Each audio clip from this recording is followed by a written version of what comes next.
E o resumo da ópera é o seguinte: giro do mercado da primeira semana de fevereiro, começando com as nossas bolsas. Vamos por ela então. A Bolsa de Valores do Brasil, a nossa queridinha B3, terminou a semana em 182 mil pontos, ficou meio que no 0 a 0, pessoal. No meio da semana ela até subiu aqui, né, para os 187 mil pontos. Todo mundo agora vai chegar no 200 mil.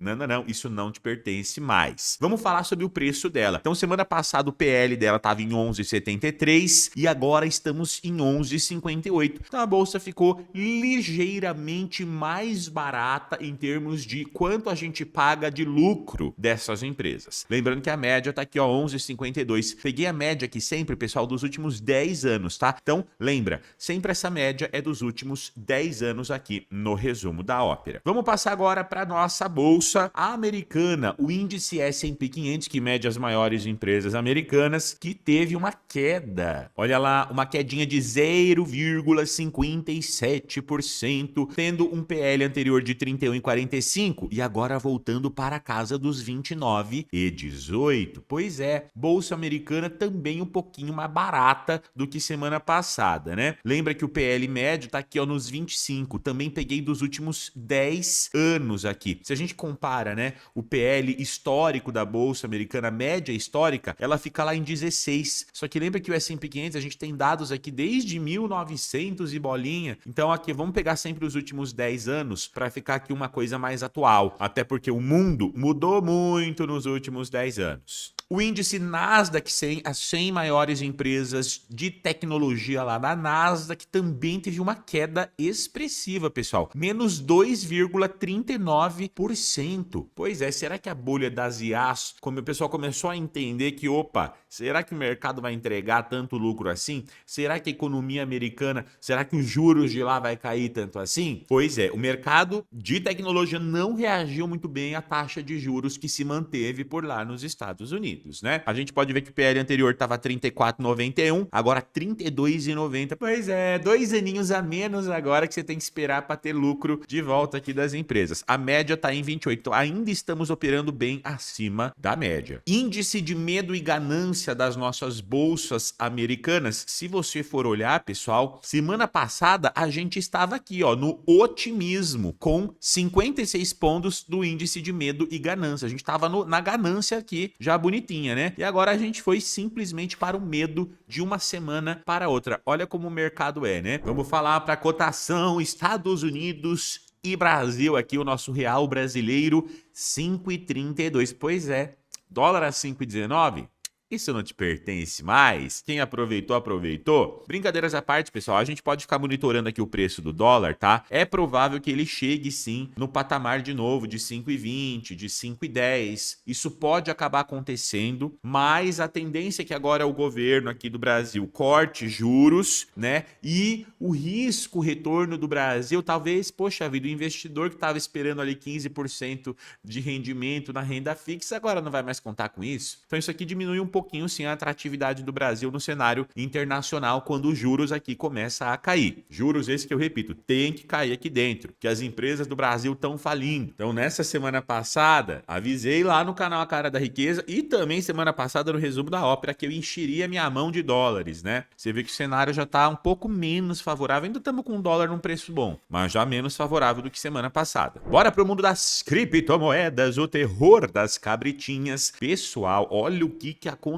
com o nosso Bitcoin. Que doideira, pessoal. Chegou aqui, ó, na casa próxima aqui, ó, dos 64 mil dólares. Que doideira, né? E semana passada tava liberando os 82 mil dólares, quando a gente fez aqui o resumo do giro do mercado, e ela chegou a bater aqui, ó, os 63.400 dólares. Quem comprou aqui, comprou. Talvez ela continue caindo, tá? Bitcoin é assim, quando tem ciclo de queda, o pessoal se desespera, a sardinha vende, os gigantes vendem, e aí aproveita quem acaba comprando barato. Se a gente pegar o índice de medo e ganância da semana passada, estava em 28, e olha lá, agora a gente tá no 5. 5. É nesse momento aqui, pessoal, que eu começo a fazer compras de cripto, tá? Então, no final aqui do giro do mercado, lembra, a gente vai ter a fofoquinha financeira da semana e teremos também como que eu aportaria, né? Se eu fosse investir hoje, onde eu colocaria? Aguarde que eu vou te contar. As altcoins também derretendo aqui nesse cenário, né? Ethereum menos 30%, XRP menos 18%, BNB menos 25%, o SDC e o SDT ali pareadas no dólar, estável, né? E a Solana menos 28%. Você vê que todas as grandes criptos caindo aí na casa dos 20% aos 30%. Agora vamos falar deles, os imóveis, os fundos imobiliários, o nosso índice IFIX, que também teve uma queda de 0,40%, perdendo todo aquele ganho que ele teve na semana passada, né? PVP de 1 da semana anterior, PVP de 0,99 atual e a média do PVP é de 0,99. Então a gente não tem fundos imobiliários caros aqui dentro do Brasil. Muito pelo contrário, eles estão ali na sua média histórica. A pessoa ela pega aqui o índice FIX, ó, que valorizou 28% no último ano e ela fala, poxa, os fundos imobiliários tão caro. Mas não, você tem que olhar o PVP do IFIX, tá? Porque na verdade o aluguel desses fundos imobiliários aumentou, a rentabilidade aumentou, então você tem que colocar isso na conta, obviamente. E antes a gente tava com PVP de 0,88, de 0,90, então tava barato. Agora não tá mais tão barato, mas também não está caro. Então lembre-se de fazer a conta certinha. Não precisa fazer a conta, é só você assistir o canal Resumo da Ópera toda semana, todo sábado ao meio-dia você vai ter isso aqui de mão beijada para você. Bom demais, né? Vamos lá, passar pro próximo aqui, ó. Commodities, pessoal. O que aconteceu com o barril do petróleo que estava reinando nos 69 dólares o barril e agora já caiu para os 67. Você vê que sempre que o preço estoura, ele tende a voltar ali para próximo da média dele, beleza? Mesmo assim, ó, se você pegar, ó, na última semana a gente teve essa queda de 4%, mas no mês a gente tá com uma alta de quase 12%, 3 meses mais 7%, 6 meses praticamente no 0 a 0 e em um ano a gente tá com menos 8%, né? Então olha que doideira, a gente tá ali num preço médio que vai oscilando por conta de guerra e tudo mais, o preço acabou voltando. O pessoal entra em euforia, depois volta tudo e repensa. O mercado é sempre assim. Quando a gente fala agora do minério de ferro, na última semana uma queda de menos 4,35%, no último mês menos 5,39%. Então minério em queda. Isso aqui será que tem a ver com os países com as taxas de juros se mantendo, né? Então Estados Unidos manteve, Brasil se manteve também, mas acho que não seria relevante a ponto de mudar o preço do minério de ferro do mundo, mas uma China também ali enfrentando problemas e União Europeia também manteve juros. Daqui a pouco a gente vai falar nas notícias da semana. Vamos pegar aqui o ouro, que chegou no absurdo de 5.600 doletas aqui, ó. Olha que doideira, pessoal. E agora voltou ali para próximo dos 5.000 dólares. Bonitinho, né? Mas se você for olhar, na última semana ele teve um aumento, ó, de 4,99% e no último mês mais 10%. Nos últimos 3 meses, 24%. Então sim, o ouro, ó, no último ano valorizou 73% e nos últimos 5 anos 174%, mostrando que o mundo está com medo do nosso sistema fiduciário, do sistema em que o dólar, o euro, está reinando ali e os países estão imprimindo dinheiro e fazendo dívidas eternas. E quem é que vai pagar essa conta se tem menos gente nascendo no mundo e daqui a pouco vai ter um monte de velhinho ali? Quem é que vai trabalhar para pagar essa conta? Então o mundo está se precipitando em relação a isso. Eu ainda não tenho ouro na minha carteira de investimentos, mas a minha carteira de investimentos ela é completamente atrelada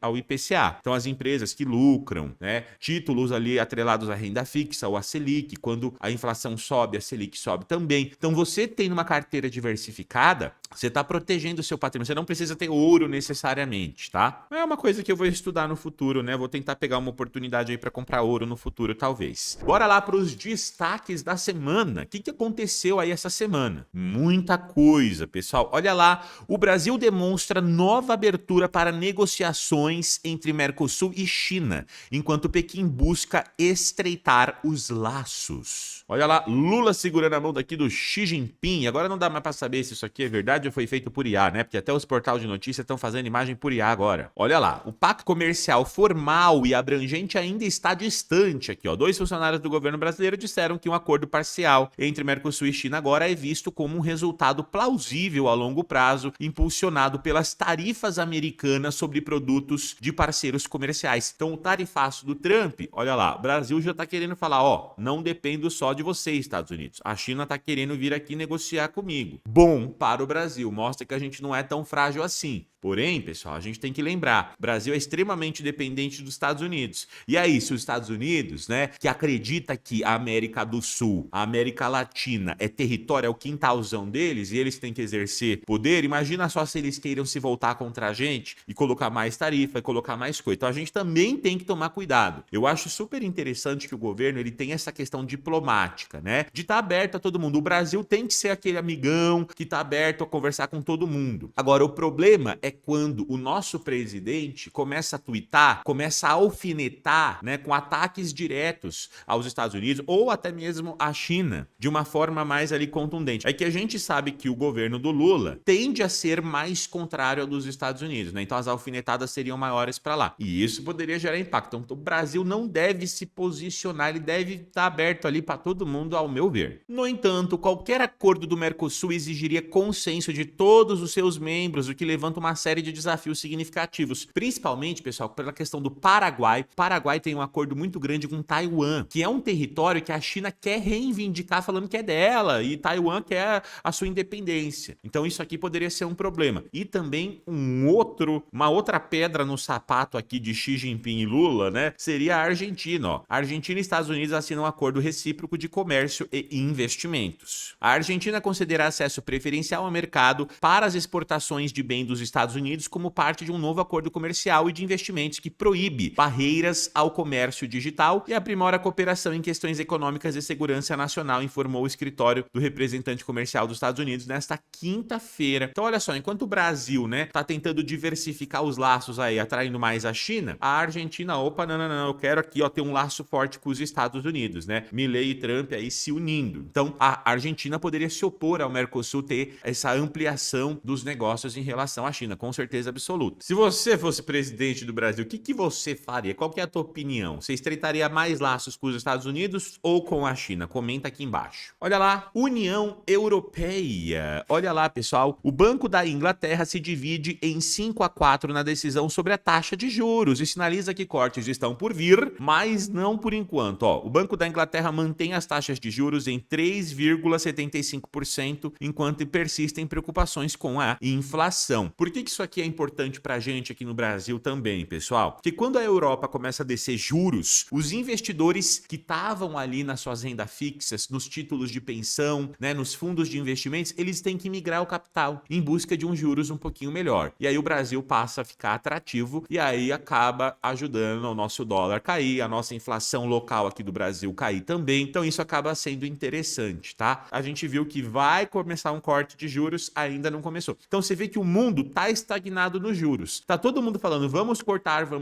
mas não cortamos ainda. Tanto o Brasil, quanto os Estados Unidos, quanto agora a Inglaterra também. Mas é um bom sinal, porque esse corte de juros diminui a dívida mundial, né? Permite que o mundo arrisque mais em empreendedorismo, em negócios, em investimentos, em países emergentes. O Brasil tende a se beneficiar com isso, sim, tá? E aí tem uma notícia boa aqui também, nem tudo é caos, né? O Brasil está impulsionando sua produção de petróleo e se prepara para assumir o controle do mercado latino-americano até 2026, ultrapassando países como Venezuela, Argentina e Guiana. Olha que interessante. Espera-se que o petróleo brasileiro lidere o crescimento da produção da América Latina com novos projetos do pré-sal, plataformas FPSO e bilhões de dólares em investimentos offshore. A previsão indica que o país poderá ultrapassar a marca de 4,2 milhões de barris de petróleo por dia. Isso aqui representa uma mudança radical para a região e atrai a atenção do mercado internacional. Se por um lado a gente tem uma notícia boa, agora vem a notícia ruim. Também fecharam as contas públicas de 2025 e o rombo, pessoal, líquido aqui ficou de 55 bilhões. Pois é, o governo mesmo arrecadando quase 4 trilhões ainda não conseguiu fechar a conta. Ele ainda teve que pegar empréstimos e aumentar a dívida pública brasileira, que já tem uns juros astronômicos. Ao longo do ano, o governo gastou muito mais do que arrecadou com impostos e o rombo foi de 58 bilhões de reais. As empresas estatais também ficaram no vermelho com déficit de 5,9 bilhões. Apenas os estados e municípios tiveram superávit. No balanço final, o setor público terminou 2025 com um buraco de 55 bilhões. Uma pior em relação ao ano anterior, que já tinha sido de déficit. Será que o fato de que esse ano tem eleições tem a ver com isso? Com certeza, tá? Lembra que o governo ele quer gastar mais para poder trazer uma melhora na economia, uma melhora na taxa de desemprego, uma melhora no PIB, né? O PIB aumentando. Só que a gente tem que lembrar que isso aqui não pode ser uma melhora artificial. O ideal seria uma melhora de longo prazo e não de curto prazo só porque esse ano tem eleição. Segundo economistas, esse rombo foi influenciado principalmente pela crise financeira dos Correios, né? Falando aqui das estatais, que acumulou um prejuízo de 6 bilhões de reais até setembro. Nós vemos que esse resultado mais dramático está nos Correios, uma empresa que foi mal governada, logo após mal gerida, com prejuízos enormes, uma coisa catastrófica que agora estão tentando sanar. É uma empresa que deveria ter sido privatizada e não foi. Enfim, agora realmente o custo não é apenas para o Tesouro, é para a sociedade e é muito grande. Pois é, pessoal, porque agora o governo ele precisa pegar dinheiro em bancos de investimentos, em bancos, em Caixa Econômica Federal, em BNDES, em lelé, para poder cobrir esse rombo e tentar fazer o Correio progredir. Só que esse dinheiro que está no Tesouro Nacional, que está no BNDES, ele é um dinheiro que vem dos nossos impostos, tá? Lembra que o governo, ele não tem uma fonte de renda, ele não gera um valor, ele não cria riqueza. Ele depende dos impostos da gente que trabalha. Então você, trabalhador que paga o teu imposto direto no teu CLT, você, empreendedor que paga uma DARF ali absurda no seu Simples Nacional, no seu MEI, né, no seu lucro presumido na tua empresa, é você que está contribuindo e o dinheiro do governo vem daí. Então, a gente, para cobrir um rombo desse, a gente vai usar um dinheiro da população brasileira, tá? Isso aqui influencia, porque aí a dívida do Brasil aumenta. Olha só isso aqui, pessoal. A dívida do Brasil chegou em 10 mil milhões, né? Então a gente tá falando aqui uma dívida de 10 trilhões de reais. Olha que absurdo. E teve mais essa também, né? Crise no IBGE, mais de 600 servidores e diretores estão contra Postman, dizendo que tem uma caça às bruxas dentro do IBGE, que é uma instituição extremamente séria. Olha só, a adesão de diretores de diversas áreas tira assunto da agitação sindical e eleva a crise da gestão. Postman é escolha pessoal de Lula e é acusado de autoritarismo por funcionários. Então a gente vê claramente aqui, pessoal, um aparelhamento do governo Lula em relação ao IBGE. E aí, quando denúncias estão estrolando dentro do IBGE, dizendo que o IBGE está sendo usado como propaganda política, gente, isso aqui é extremamente grave. Eu fiz essa semana um vídeo que fala mais só sobre esse assunto, né? E sobre os juros também. Eu vou deixar aqui em cima, ó, para você ir lá e assistir, já aqui no resumo da ópera, pra você se colocar por dentro dessa notícia. Mas é um absurdo. Aqui eu tive que passar, que foi uma notícia importante essa semana. Bora lá para nossa fofoquinha da semana. E também é ruim, gente. Congresso aprova reajuste para servidores da Câmara e do Senado. Mudança abre espaço para pagamentos acima do teto do funcionalismo. Gente, olha que absurdo. Olha só, as gratificações aqui, ó, podem chegar a 100% a mais de salário. Um salário que já tinha 46 mil reais por mês, vai poder chegar agora aqui, ó, a 80 mil reais por mês, porque estão aumentando aqui o salário. Olha que interessante, né? Pessoal, vem aqui, vamos votar. Vamos votar. Quem é a favor de aumentar o nosso próprio salário? Levanta a mão. Todo mundo vai ser a favor. Quem é contra aumentar o seu próprio salário em sã consciência? Isso aqui, gente, devia ser uma decisão que devia ser feita através de plebiscito. A população devia decidir isso aqui. Porque é muito fácil eu decidir aumentar o meu próprio salário. É uma coisa absurda. E o negócio foi feito, ó, tudo muito rápido. O pessoal pegou, ó, na surdina, na calada aí da noite, enquanto tá todo mundo falando de BBB, carnaval. É nesse momento que eles vão lá, ó, rapidinho aprova um aumento de salário desse, que vai fazer a conta do Brasil ser pior, né? Gastar mais alguns bilhõezinhos aí pra quê, gente? A gente tá podendo. Pelo amor de Deus. Ela foi aprovada, né? E agora vai seguir para a sanção do presidente Lula. Será que o Lula vai aprovar o aumento de salário da Câmara? Olha aqui, ó. Apesar das votações simbólicas, os dois projetos tiveram apoio da base do governo Lula e da oposição. Tá? Então, nesse momento aqui, ó, não importa. A direita e a esquerda que estão lá comandando a Câmara, comandando o governo, PT e PL, se unindo para poder aprovar o negócio desse aqui, um aumento de salário deles mesmos. Eles são contras em outros assuntos, mas na hora de decidir o próprio salário, com o voto contrário do Partido Novo. Pessoal, olha só, esse Partido Novo aqui, ó, tá ganhando minha atenção para as próximas eleições, tá? Vou falar. Olha aqui, ó, o que a deputada Adriana Ventura do Novo falou. É vergonhoso vergonhoso. Para o brasileiro que está nos ouvindo, é o famoso trabalha 3 dias e folga 1. Tem muita distorção entre os poderes. O Brasil não aguenta essa carga. Cadê a análise de impacto orçamentário? Gente, não tem dinheiro. Não tem dinheiro pro povo brasileiro. Os caras estão aumentando o próprio salário, que já é um salário absurdo. Com um monte de vale peru, vale iPhone, vale sei lá o quê. O deputado Tarcísio Mota do PSOL disse que o reajuste linear é absolutamente coerente e justo. Porém, questionou o penduricário que pode resultar em salários acima do teto do funcionalismo. Pelo menos também, né? Uma pessoa que da esquerda também falando que não poderia ter um penduricário desse. Poderiam reajustar, né? Um ajuste linear dos salários e tudo mais, porém não penduricário a ponto de aumentar 100% do salário de uma pessoa. E o deputado Kim Kataguiri, da União SP, apresentou um requerimento para que a votação fosse nominal, mas o pedido foi rejeitado. Kim criticou parlamentares da direita que apoiaram o projeto. Em vez desta casa ter coragem de enfrentar o supersalário de juízes e promotores, vamos insistir em supersalários para os provedores do Poder Legislativo, destacou. Concordo. É um absurdo, né, gente? É isso que dá insatisfação, porque eu gosto pra caramba do Brasil, tá? A comida, a cultura,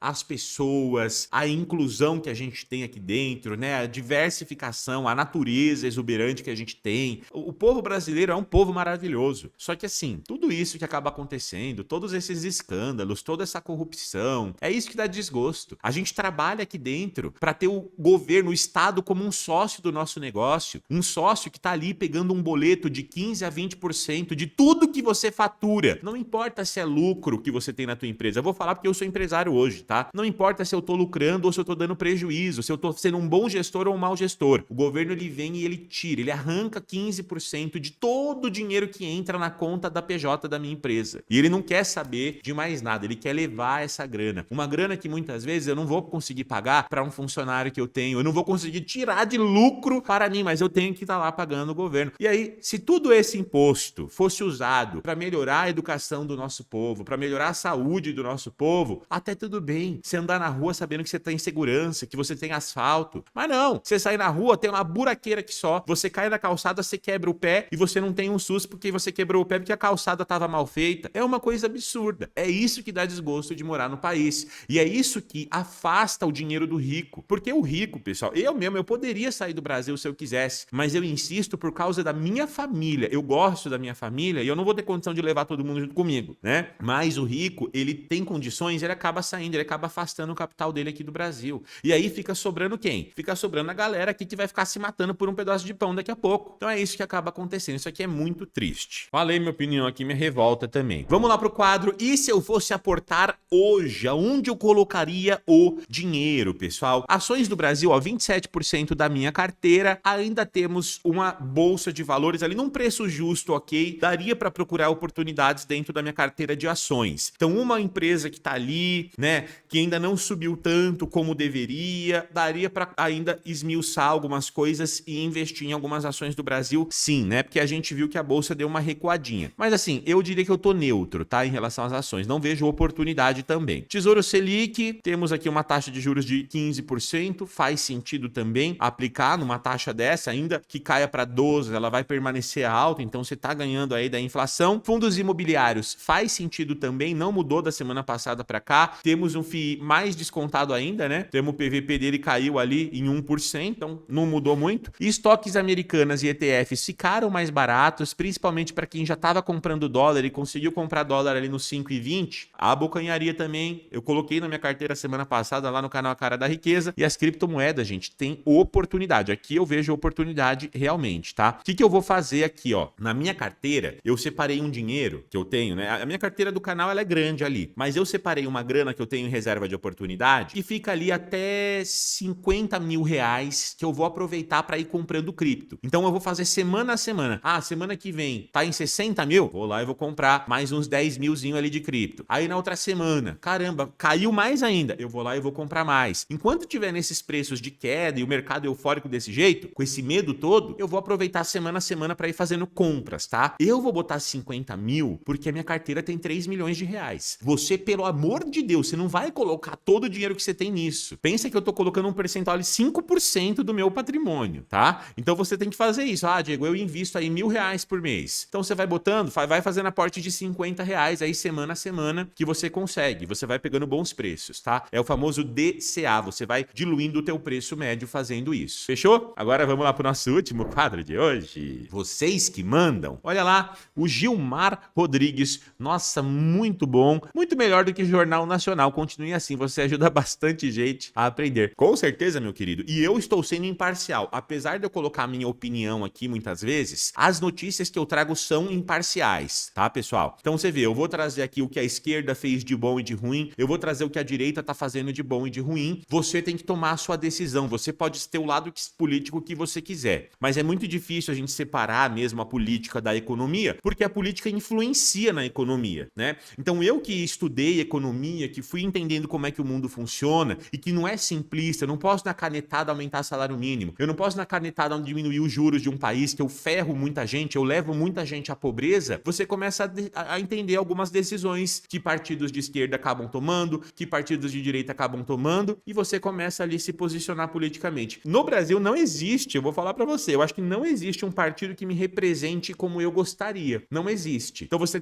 acaba tendo que escolher ali entre um e outro das opções que restam. E isso aqui também é triste, né? Olha lá, olha o Everton. Trabalho no IBGE e é nítido que o órgão não tem muito prestígio. Justamente porque assimilam o nosso serviço à política. Por que será, né, Everton? Acabamos de falar do aparelhamento ali. E ainda acontecendo essas coisas só tende a piorar a fama. Pior, é isso mesmo. Obrigado por usar parte do vídeo para relembrar a importância do nosso órgão. Com certeza, Everton. O IBGE calcula a inflação, calcula a taxa de desemprego, calcula o PIB do país. São dados essenciais para qualquer governante tomar medidas ali do futuro do país, para os investidores saberem se vão colocar dinheiro ou não. Agora, se esses dados começam a ficar sujos, manchados por narrativa, por ideologia, por querer se perpetuar no poder, por querer não mostrar a realidade, isso vai afastar o capital. O investidor não é besta. Ele não coloca o dinheiro dele onde ele acha que o negócio não está sendo transparente, tá? Isso aqui é uma sujeira que ela demora anos para voltar a você conseguir ter confiança do mercado de volta. Tem que tomar muito cuidado. O Brasil tem que tomar cuidado. Olha o Jairo. Excelente aula, Diego. É incrível como os interesses políticos atropelam o que o país realmente precisa. Enquanto isso, nós temos que nos virar para pagar impostos abusivos para sustentar os políticos. É exatamente isso, tá? Tampei aqui o palavrão, né? Porque senão o YouTube derruba meu vídeo. Olha lá o Eric. Segundo melhor canal. Só perde para a cara da riqueza. Ah, muito obrigado, meu querido.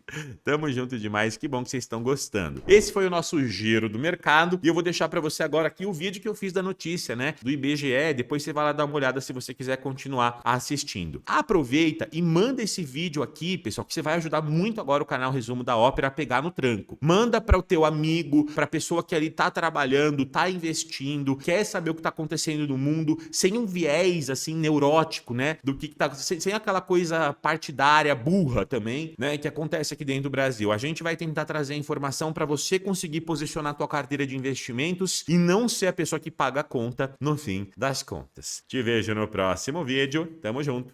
Valeu!